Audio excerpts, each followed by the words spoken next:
Control room 24/7 काम कर रहा है। इसने 3 मई तक लगभग 12,000 शिकायतों पर कार्यवाही की है। जैसे मैंने पिछले हफ्ते बताया था, गृह मंत्रालय ने राज्य सरकारों को अनुरोध किया है कि वे ध्यान दें कि इंटर स्टेट कार्गो मूवमेंट में कोई समस्या ना आए। आर्थिक व्यवस्था को गति प्रदान करने के लिए तथा आवश्यक वस्तुओं की आपूर्ति के लिए ट्रक्स और गुड्स कैरियर्स की आवाजाही में कोई व्यवधान नहीं आना चाहिए। इस क्रम में मैं गृह मंत्रालय और सड़क परिवहन मंत्रालय की ओर से सभी वाहन चालकों को बताना चाहूंगी कि अगर उन्हें अंतर्राज्यीय आवाजाही में कोई भी समस्या आती है तो वे टोल फ्री नंबर 1930 पर कॉल कर सकते हैं। अगर वे नेशनल हाईवे पर हैं तो वे NHAI के हेल्पलाइन नंबर 1033 पर सहायता के लिए कॉल कर सकते हैं। पुलिस और सिक्योरिटी फोर्सेस में बढ़ते संक्रमण को देखते हुए गृह मंत्रालय ने bureau of police research and development और स्वास्थ्य मंत्रालय का परामर्श लेते हुए सभी स्टेट्स और यूटीज को और सभी सेंट्रल आर्म्ड पुलिस फोर्सेस को एडवाइजरी जारी की है। इसमें उनका ध्यान फिर से स्वास्थ्य मंत्रालय के विभिन्न दिशा निर्देशों की तरफ आकृष्ट किया है कि कार्य करते समय और कार्य स्थलों में कोविड-19 से बचने के लिए उन्हें किस प्रकार की सावधानी बरतनी चाहिए। साथ ही प्रिजन्स यानी कारागार में तथा पुलिसकर्मी कोविड-19 के संक्रमण से किस प्रकार सुरक्षित रहें, उस पर एक डिटेल्ड SOP और दिशा निर्देश भी साझा किए हैं। जैसा आप लोगों को पता है, केंद्रीय गृह मंत्रालय ने 1 मई 2020 को आपदा प्रबंधन अधिनियम 2005 के तहत 4 मई 2020 से लॉकडाउन को 2 सप्ताह और बढ़ाने का आदेश नए दिशा निर्देशों के साथ जारी किया है। आपने इन्हें पढ़ा होगा, पर इनके कुछ बिंदु मैं आपके साथ शेयर करना चाहूंगी। लॉकडाउन के इस चरण में स्वास्थ्य मंत्रालय के मापदंड के अनुसार देश में सभी जिलों को रेड, ग्रीन और ऑरेंज जोन के रूप में चिन्हित किया गया है। जोन के अनुसार लॉकडाउन के नियमों में छूट प्रदान की गई है। जिलों का वर्गीकरण स्वास्थ्य मंत्रालय राज्यों और केंद्र शासित प्रदेशों के साथ हर सप्ताह या आवश्यकता अनुसार उससे पहले साझा करेगी। नए दिशा निर्देशों में जोन वाइज कुछ प्रतिबंध है तो रियायतें भी दी गई हैं। जहां प्रतिबंध कोरोना संक्रमण को विफल करने के लिए अति आवश्यक है, वहीं व्यापक समीक्षा के बाद लॉकडाउन में दी गई ढील देश की अर्थव्यवस्था को कार्यात्मक बनाने, वाणिज्यिक गतिविधियों में तेजी लाने और कामगारों को रोजगार उपलब्ध कराने की दृष्टि से की गई है। नए दिशा निर्देशों के अंतर्गत कुछ गतिविधियों पर राष्ट्रव्यापी रोक जारी रहेगी। देशव्यापी प्रतिबंध में हवाई, रेल और मेट्रो यात्रा तथा सड़क द्वारा अंतर्राज्यीय यात्रा पर रोक रहेगी। हालांकि मेडिकल, सुरक्षा और गृह मंत्रालय द्वारा स्वीकृत उद्देश्यों के लिए इस प्रतिबंध में छूट होगी। विद्यालय, महाविद्यालय, अन्य शैक्षणिक तथा प्रशिक्षण और कोचिंग संस्थान बंद रहेंगे। ऑनलाइन और डिस्टेंस लर्निंग की अनुमति है, जिसके द्वारा शैक्षिक सत्र में कुछ हद तक हम कमी को पूरा कर सकते हैं। आतिथ्य सेवाएं जैसे होटल्स, रेस्टोरेंट तथा सिनेमाघर, मॉल्स, जिम, खेल परिसर, बार, ऑडिटोरियम और ऐसे सभी संस्थान बंद रहेंगे। सामाजिक, राजनीतिक, सांस्कृतिक और अन्य प्रकार की सभाओं के आयोजन पर रोक रहेगी। सभी धार्मिक स्थल, पूजा स्थल, धार्मिक समागम जनता के लिए बंद रहेंगे। सभी गैर आवश्यक गतिविधियों के लिए लोगों की आवाजाही पर शाम 7 बजे से सुबह 7 बजे तक सख्ती से प्रतिबंध रहेगा। 65 वर्ष से अधिक उम्र के व्यक्तियों, बीमार लोगों, गर्भवती महिलाओं और 10 वर्ष से कम उम्र के बच्चों को आवश्यक जरूरतों और स्वास्थ्य उद्देश्यों को छोड़कर घर से बाहर निकलना वर्जित है। रेड जोन और ऑरेंज जोन में कुछ प्रतिबंध है, पर छूट भी है। रेड और ऑरेंज जोन्स में जो कंटेनमेंट जोन्स हैं, उनकी संवेदनशीलता को देखते हुए उसमें स्ट्रिक्ट पेरीमीटर कंट्रोल होगा, यानी आपातकालीन चिकित्सा सुविधा और आवश्यक वस्तुओं और सेवाओं की आपूर्ति बनाए रखने के अलावा कंटेनमेंट जोन के अंदर बाहर लोगों की आवाजाही नहीं होगी। कंटेनमेंट जोन के भीतर किसी भी अन्य गतिविधि या कार्य की अनुमति नहीं है। कंटेनमेंट जोन के बाहर रेड जोन में देश भर में प्रतिबंधित गतिविधियों के अलावा कुछ अन्य एक्टिविटीज पर भी रोक होगी। Cycle rickshaw, auto rickshaw, taxi और कैब एग्रीगेटर्स के परिचालन पर रोक रहेगी। बसों की इंटर और इंट्रा डिस्ट्रिक्ट आवाजाही की अनुमति नहीं होगी। नाई की दुकानें, स्पा और सैलून बंद रहेंगे। मॉल्स तो बंद ही रहेंगे, पर शहरी क्षेत्रों में मार्केट्स और मार्केट कॉम्प्लेक्सेस में गैर जरूरी सामानों की दुकानों की अनुमति नहीं है। हालांकि जरूरी सामान वाली दुकानों के लिए कोई प्रतिबंध नहीं है। स्टैंड अलोन शॉप्स, नेबरहुड यानी कॉलोनी की दुकान और आवासीय परिसर के भीतर जो दुकानें हैं वे हर तरह का सामान बेच सकती हैं। ग्रामीण क्षेत्र में मॉल को छोड़ हर तरह की दुकान की अनुमति है। रेड जोन में ई कॉमर्स सिर्फ एसेंशियल गुड्स के लिए अलाउड है। रेड जोन में कुछ बंदिशों के साथ ऑलमोस्ट सभी व्यावसायिक और निजी प्रतिष्ठानों की अनुमति दी गई है। अनुमति प्राप्त गतिविधियों के लिए लोगों एवं वाहनों की आवाजाही हो सकेगी। 4 व्हीलर्स में चालक के अलावा अधिकतम 2 लोग बैठ सकते हैं और 2 व्हीलर्स में पिलियन राइडर यानी पीछे की सीट पर सवारी की अनुमति नहीं है। रेड जोन के ग्रामीण क्षेत्रों में सभी औद्योगिक, कृषि इत्यादि गतिविधियों की अनुमति है, परंतु शहरी क्षेत्र में कुछ प्रतिबंध हैं। इन सिटू कंस्ट्रक्शन यानी मजदूर जहां साइट पर रहते हैं और रिन्यूएबल एनर्जी प्रोजेक्ट्स को भी छूट दी गई है। निजी कार्यालय आवश्यकता के आधार पर 33% स्टाफ के साथ कार्य कर सकेंगे। ऑरेंज जोन में देश भर में प्रतिबंधित गतिविधियों के अलावा बसों की इंटर और इंट्रा डिस्ट्रिक्ट आवाजाही भी प्रतिबंधित है तथा टैक्सी और कैब एग्रीगेटर्स को केवल एक ड्राइवर और 2 यात्रियों के साथ आवाजाही की अनुमति है। 4 व्हीलर्स में चालक के अलावा अधिकतम 2 यात्री होंगे। यहाँ 2 व्हीलर्स में दूसरी सवारी की अनुमति है। ग्रीन जोन में देश भर में प्रतिबंधित गतिविधियों के अलावा अन्य सभी गतिविधियों की अनुमति दी गई है। हालांकि बसों का परिचालन अधिकतम 50% बैठने की क्षमता के साथ किया जा सकेगा और बस डिपो भी अपनी 50% क्षमता के साथ ही संचालन कर सकती हैं। मैं आपके माध्यम से एक बार फिर लोकहित में लॉकडाउन को सफल बनाने के लिए और कोविड-19 की चेन तोड़ने के लिए सभी जो हमारे राष्ट्रीय निर्देश है उनका सार्वजनिक स्थानों पर और कार्यस्थलों पर अनुपालन करने का अनुरोध करती हूं। धन्यवाद। Health ministry representative please. अब तक टोटल 11,706 लोग क्योर हो चुके हैं और अगर हम पिछले 24 घंटे में देखें तो 1,074 people have been cured. It is such a positive news that this is the highest number in terms of cured patient noted till date.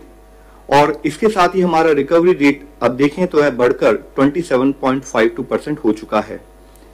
पिछले 24 घंटे में भारत में अगर कोविड-19 के कंफर्म केसेस की संख्या देखें तो 2,553 केसेस बढ़े हैं, जिसके कारण की कुल कंफर्म संख्या अब 42,533 हो चुकी है। Total active cases under medical supervision की संख्या 29,453 है।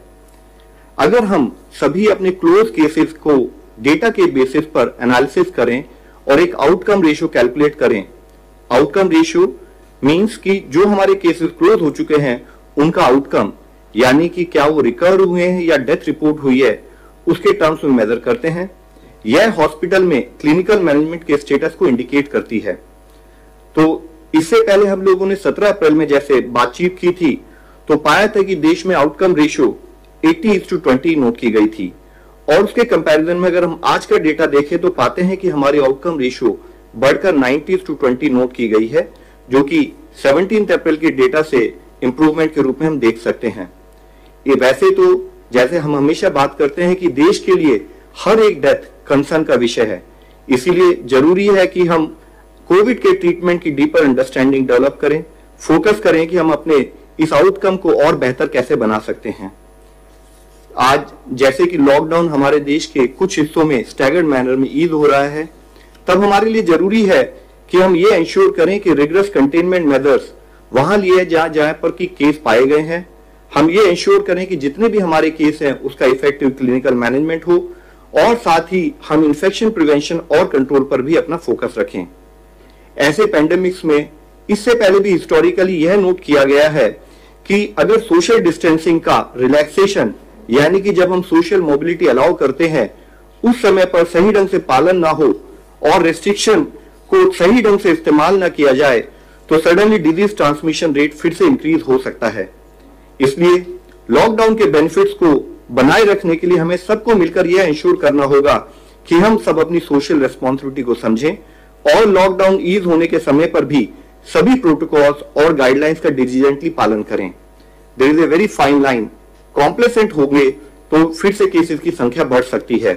दूसरी ओर जिन जिले में केसेस अभी तक रिपोर्ट नहीं हुए हैं वहां पर अगर केस आएंगे तो वहां पर फिर से रेस्ट्रिक्शन लागू की जा सकती हैं। हम एक नए नॉर्मल में ट्रांजिशन कर रहे हैं। जरूरत है कि हम सब लोग सावधान रहें, सजग रहें और सतर्क रहकर कोविड-19 से निपटने की अपनी तैयारी को इसी स्पीड और मोमेंटम के साथ बढ़ाते रहें। हमें पब्लिक स्पेसेस में कंपल्सरली फेस मास्क या कवर्स को यूज करना है। इवन आउटसाइड कंटेनमेंट जोन में भी हमें सभी प्रिवेंटिव मेजर्स और सरकार द्वारा दिए गए दिशा निर्देश का पालन करना है। इसेंशियल आइटम्स को भी खरीदते समय या कॉमन एरियाज में किसी से मीटिंग करते समय भी जो रिलैक्सेशन वाले एरिया हैं वहां पर भी हम भीड़ भाड़ से बचें। लेटेस्ट फिजिकल डिस्टेंसिंग मेजर्स का पालन करें। हैंड हाइजीन, एनवायरमेंटल हाइजीन और रेस्पिरेटरी हाइजीन जैसे प्रिवेंटिव मेजर्स को हमें डिलीजेंटली फॉलो करने की जरूरत है। जैसे कि माननीय प्रधानमंत्री जी ने कहा है कि जरूरत है कि जान भी है जहान भी है, और उसको सुनिश्चित करने के लिए आज जब हम लॉकडाउन को थोड़ा रिलैक्स कर रहे हैं तो जरूरत है कि हम सब लोग मिलकर इस दिशा में प्रयत्न करें कि हम लॉकडाउन ईज करने के समय पर भी अपनी सोशल रेस्पॉन्सिबिलिटी को समझते हुए इस तरह से इंश्योर करें कि केसेस की संख्या ना बढ़े। Please help us to help you. धन्यवाद। फ्रेंड्स, आज हमारे साथ है चेयरमैन एम्पावर ग्रुप 6, तो मैं रिक्वेस्ट करूंगा सर से कि वो आपको अपने एम्पावर ग्रुप के बारे में ब्रीफ करें। सर। मैं एम्पावर्ड ग्रुप 6 जो कि सिविल सोसाइटी ऑर्गेनाइजेशंस, एनजीओज, सारे development partners, industries, international organisations से डील करता रहा है, मैं उसका चेयरमैन हूं।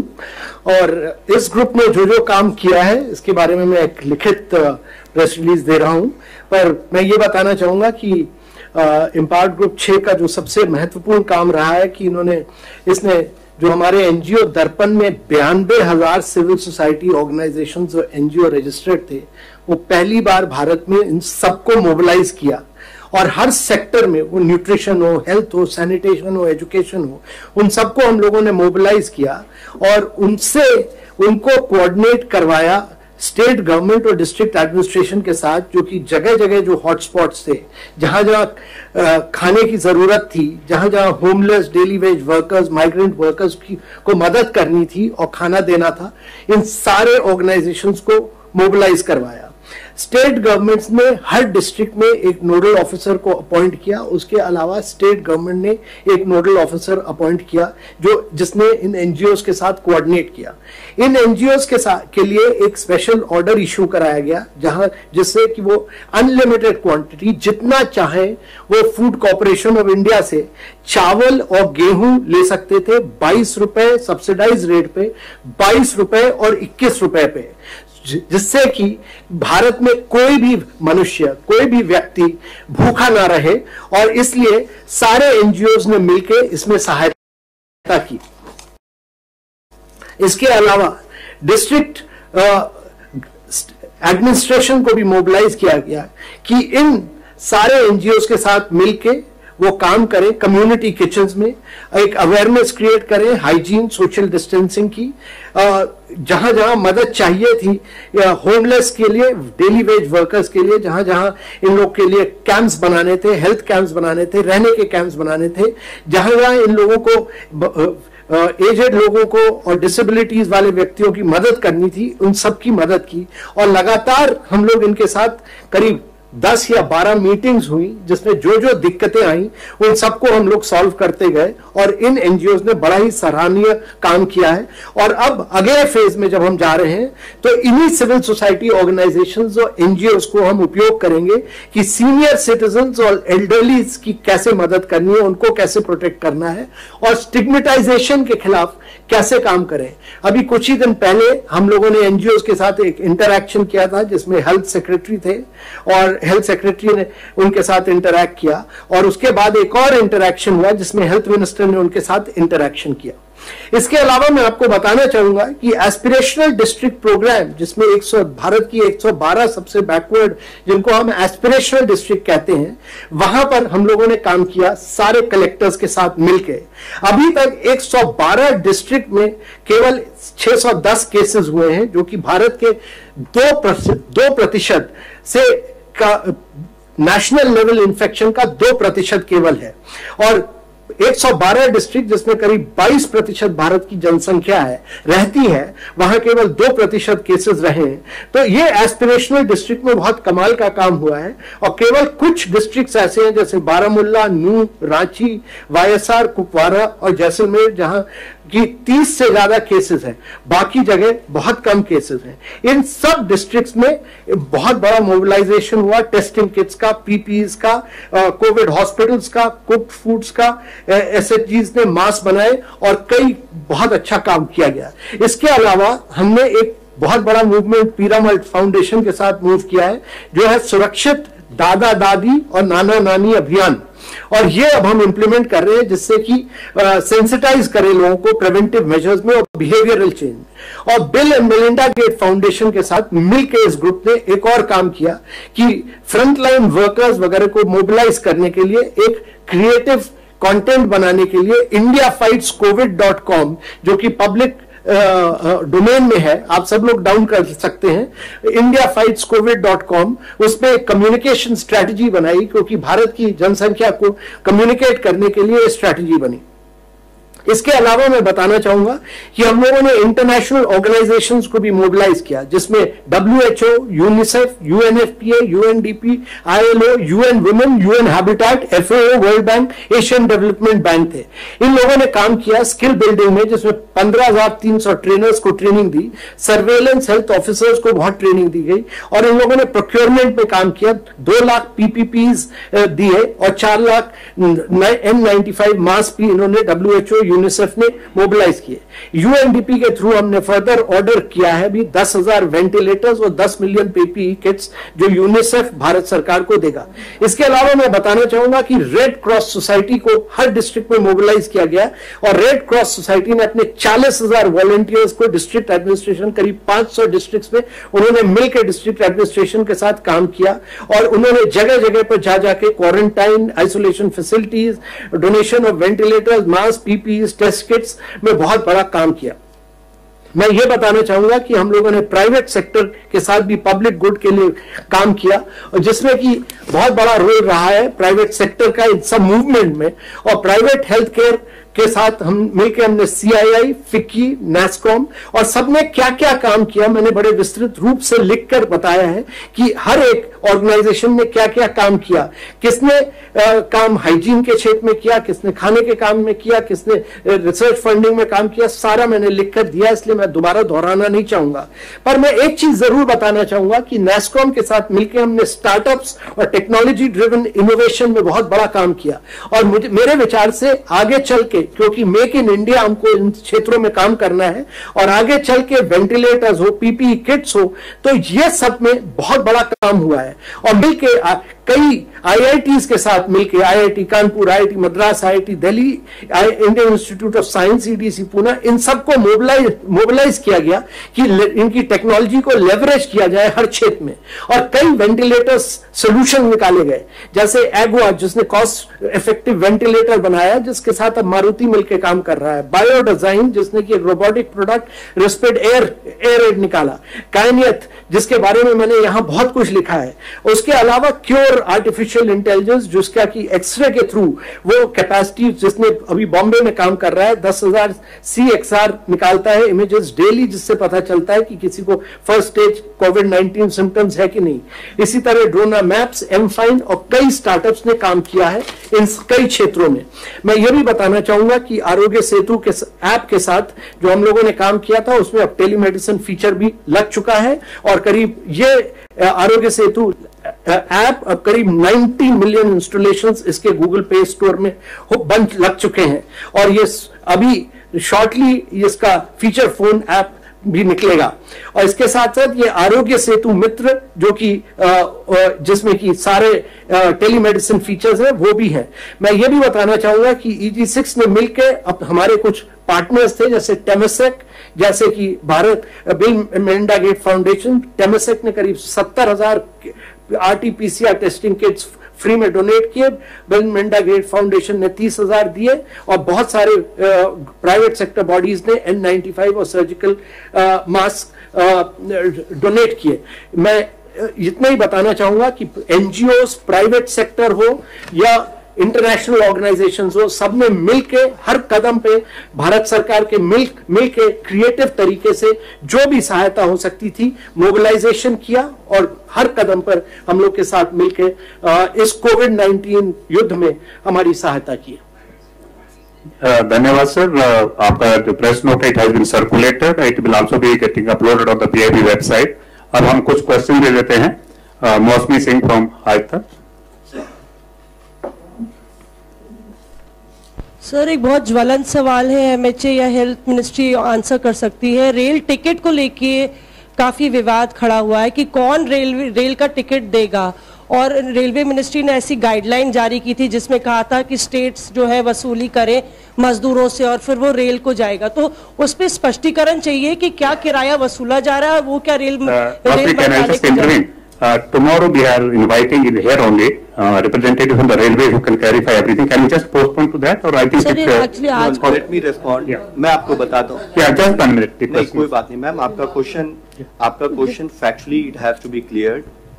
सबसे पहले तो आप ये समझें कि as far as people who are there, जो हमारे माइग्रेंट लेबरर्स थे, हमारी गाइडलाइंस ने क्लियरली कहा है कि इंफेक्शियस डिजीज मैनेजमेंट के भाग के रूप में जो मनुष्य जहां है वहीं रहे।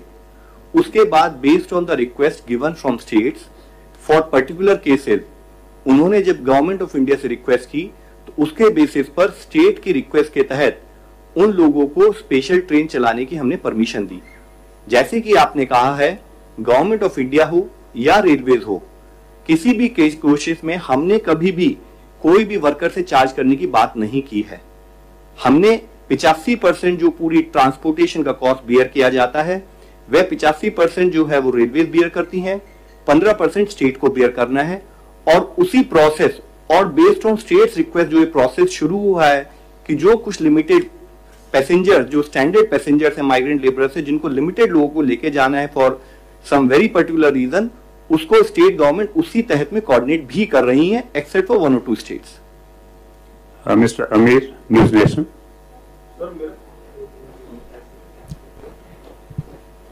मेरा सवाल सर लॉकडाउन 3.0 को लेकर के है, और सवाल ये है, आवाज आ रही मेरी? सवाल ये है सर कि ये जो ढील दी गई है, इससे पहले WHO ने भी कहा था कि अगर बहुत ज्यादा ढील दी जाएगी तो ये मामले और बढ़ सकते हैं, मतलब डबल भी हो सकते हैं। तो क्या आपको लगता है कि अगर ये ढील दी गई है तो अगर नॉर्म्स को फॉलो नहीं किया जाता है, जैसा कि आज देखा गया कि शराब की दुकानों में बहुत ज्यादा भीड़ देखने को मिली, सुबह से दुकानें जब खुली थी तो बहुत भीड़ देखने को मिली थी, तो क्या आपको लगता है क्या इस पर हो सकता है? सर, जैसे इससे पहले भी हम लोगों ने आपको भी बताया कि पहली बात तो इसको मैं दूसरे ढंग से कहना चाहूंगी, लॉकडाउन 3.0 ना बोलते हुए इसे ईजिंग आउट पॉइंट नंबर 2 बोल सकते हैं आप। क्योंकि जैसे हम लोग प्रोसेस करते जा रहे हैं कि माननीय प्रधानमंत्री जी जैसे कहा था कि इट इज अबाउट जान भी जहान भी, तो कैसे हम अपने सिस्टम्स को रिवाइव करते हुए इस डिजीज को मैनेज करें, कैसे कम्युनिटी ओनरशिप को एज ए प्रोसेस के रूप में लाके आगे बढ़ाते हुए, जिसमें कि कम्युनिटी अपने बिहेवियरल चेंज पर फोकस करे, social distancing, physical distancing as a norm अपनी लाइफ में लाए, और साथ ही गवर्नमेंट की तरफ से कंटेनमेंट एफर्ट्स पर हमारे उसी तरीके से उसी स्ट्रेंथ के साथ हम काम करते रहें, ये हमारा प्रोसेस है। और उसी के तहत जब आज हम ईजिंग आउट कर रहे हैं, जो स्टैगर्ड वे में रेड ऑरेंज या ग्रीन जोन में जो हमने रिलैक्सेशन की बात की है, आपके द्वारा हम फिर कम्युनिटी से रिक्वेस्ट करना चाहेंगे कि this is a process where everyone is a stakeholder, everyone has to take his and her ownership in terms of managing the situation. आज हम सबको समझने की बहुत जरूरत है कि कोई भी अगर यंग आदमी भी सोचता है कि चलो मैं बाहर जाऊंगा, मैं फिजिकल डिस्टेंसिंग मेंटेन नहीं करूंगा क्योंकि मैं यंग हूं, शायद मुझे इन्फेक्शन ना हो, तो उसको ये समझना होगा कि उसके घर में अगर उसके बच्चे हैं या उसके घर के एल्डरली हैं, उसके आस पड़ोस के एल्डरली हैं, उनके प्रोटेक्शन के लिए उसको अपनी सोशल कमिटमेंट, अपनी सोशल रिस्पॉन्सिबिलिटी के साथ एक प्रोसेस के रूप में अपने जीवन में ढालना पड़ेगा। और यही रिक्वेस्ट हम फिर से बार बार आपसे करते हैं और आपके द्वारा कम्युनिटी से रिक्वेस्ट करते हैं कि हमें सबको मिलकर इस लड़ाई को लेना है। ऑनलाइन क्वेश्चन है, देश में लॉकडाउन के बाद भी लगातार संक्रमण के मामले बढ़ते जा रहे हैं। पिछले 3 दिनों में 2000 से अधिक मामले प्रतिदिन आ रहे हैं। क्या स्वास्थ्य मंत्रालय या आईसीएमआर इसके पीछे कोई और वजह जानते हैं कि क्या मानते हैं इसके बारे में? Sir, it is very critical to understand कि how does the infectious disease spread. It is always like a geometric progression. और उसके होते हुए भी लॉकडाउन समझें, फिजिकल डिस्टेंसिंग का प्रमोशन एक लाइफ का पार्ट समझें, या साथ में कंटेनमेंट एफर्ट्स, इन सब के कॉम्बिनेशन में अगर आप देखें तो लॉकडाउन से पहले जब हमारे यहाँ देश का डबलिंग रेट 3.4 था, आज वे बढ़कर 12 दिन हो गया है। तो हम ये देख रहे हैं कि lockdown as well as containment efforts done by government is yielding its result. But हमारा पैरेलल चैलेंज आज ये है कि इस रिजल्ट को हम इससे बेहतर कैसे बनाएं। जब हम ईजिंग आउट ऑफ सिचुएशन करते हैं तो क्या कम्युनिटी, हम हर जैसे कम्युनिटी ने अब तक हमें सपोर्ट दिया है उसी स्ट्रेंथ के साथ हम काम करते हुए कैसे अपने डबलिंग रेट के दिन और बढ़ा सकते हैं। Mister Piyush Pandey, TV 9 Bharatvarsh.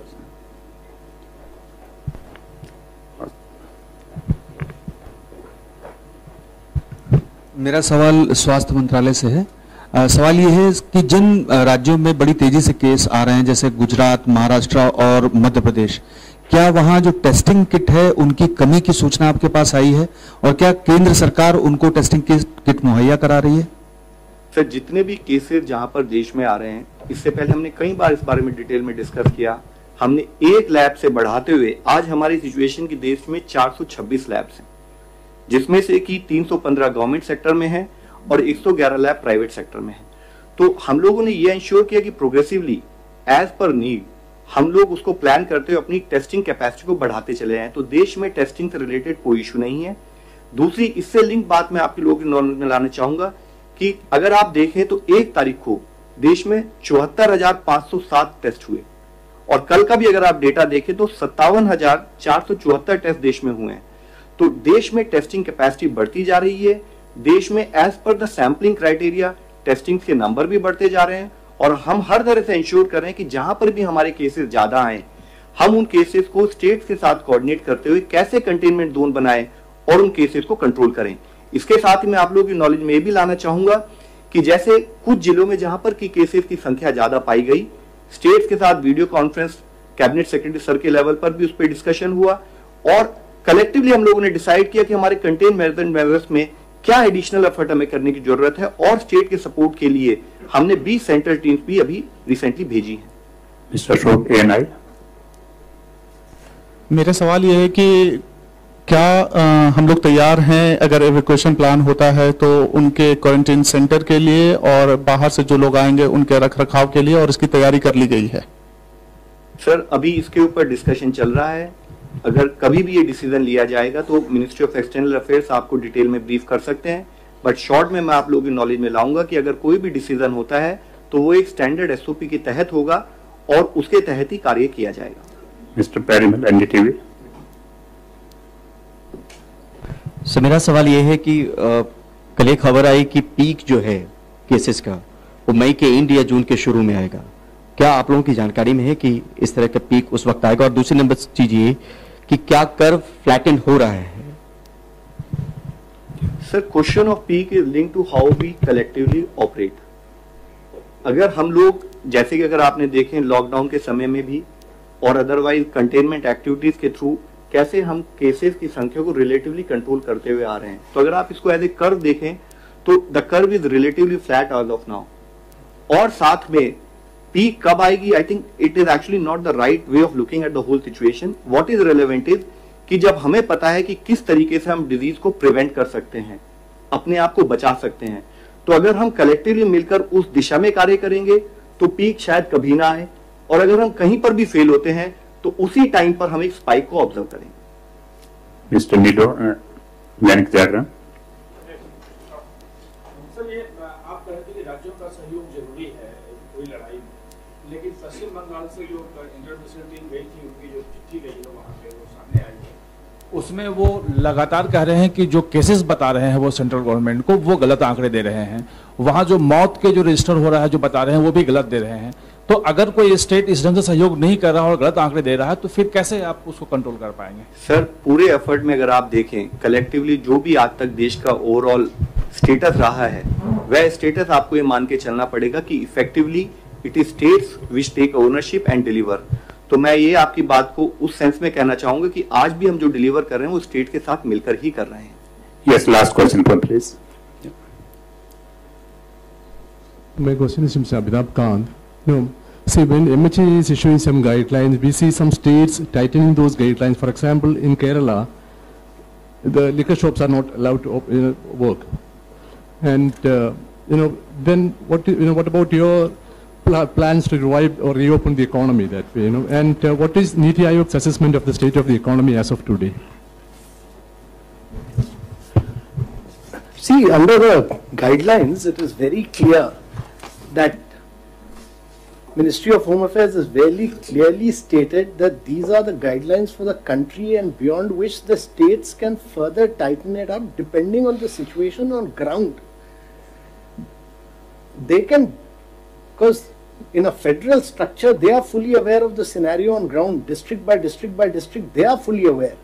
And therefore, it is left to the state governments to decide what more they can do beyond the guidelines issued by the Ministry of Home Affairs. And therefore, it is within the domain of the state government to take a call. Whether the situation is improving, they'll loosen up. If the situation is worsening, they can tighten up.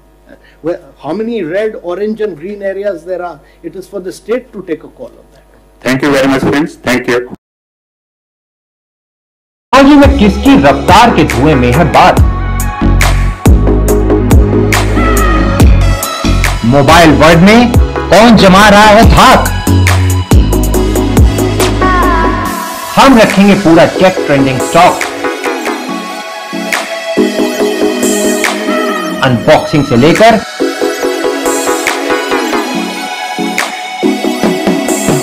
Auto पर रहेगा